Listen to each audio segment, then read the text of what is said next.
Егер де қысқа арнап әлі де салат жауып үлгермеген болсаңыз, міндетті түрде осы салат жауып көріңіз, өте дәмді салаттардың бірі. Бісміллах деп ең алдымен салатымызға қажетті заттардың барлығын керек емес жерлерінен тазартып, жуып, тазартып аламыз.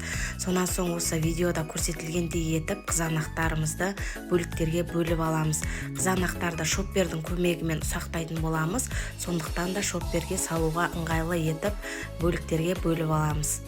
Қыздар, парақшам өте пайдалы, сондықтан да парақшама жазылып алыңыздар. Бұдан да көптеген пайдалы рецепттермен бөлісіп отыратын боламын. Қызанақтарымыздың барлығын ұсақтап алдық. Енді тәтті болгар бұрыштарында дәл сол қызанақ сияқты ұсақтап аламыз. Ұсақтап алған болгар бұрыштарымызды да сол қызанақтың үстінен құйып, қазанымызды қатты отта қайнатуға жібереміз. Енді осы аралықта қиярларымызды кесіп дайындап аламыз. Қиярды осы видеода көрсетілгендей етіп кесіп аламыз. Қатты жұқа етпейміз. Егер де жұқа кесетін болсаңыздар, қиярларыңыз жұмсап кетеді. Сондықтан да қалыңдау етіп кесіп алыңыздар. Мінекей қиярды және укроптарды да ұсақ етіп кесіп алдық. Осы аралықта біздің қызанағымыз қайнап шықты. Жақсылап араластырып, астын ақырын отқа қойып, жарты сағат қайнатамыз. Мінекей мына жерде бізде жарты сағаттай қайнады. Енді осы жарты сағат қайнаған қызанағымызға дайындап кесіп қойған қиярларымызды салып, жақсылап араластырамыз.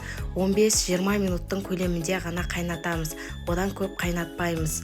Мінекей мына жерде менде 10-15 минуттың көлемінде қайнады. Енді осының үстіне дәміне қарай тұз және қант, сосын ұсақтап туралған укробымызды салып, жақсылап араластырып 5 минут қайнатамыз. 5 минуттан кейін қалауларыңыз бойынша ащы қоссаңыздар болады. Сұйық май және ұсақтап туралған чесногымызды салып, барлығын жақсылап араластырамыз. 2 қасық уксус құйып, жақсылап араластырып, тағы да 5 минут қайнатамыз. Сонымен біздің салатымыз дайын. Енді банкаларымызды парлап аламыз. Міндетті түрде қақпақтарында бір қайнатып аламыз ыстық суда. Кейін банкаларымызға құйып, қақпағын осы видеода көрсетілгендей етіп, қатты етіп жауып, банкаларымызды жауып аламыз. Мінекей банкаларымызға салаттарымызды салып жайғастырып алдық. Енді осы банкаларды керісінше қойып, үстін жауып бір тәулікке қалдырамыз. Кейін біздің салатымыз дайын.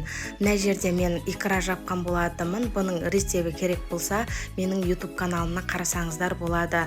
Поисқа Фариза асханасы деп жазсаңыздар, менің YouTube каналым шығатын болады. Сол жерден рецебін қарасаңыздар болады. Мінекей біздің қысқа арнап жапқан салатымыз дайын болды. Өте дәмді болып шығады. Міндетті түрде жасап көруге кеңес беремін. Сіздерге 100% ұнайды.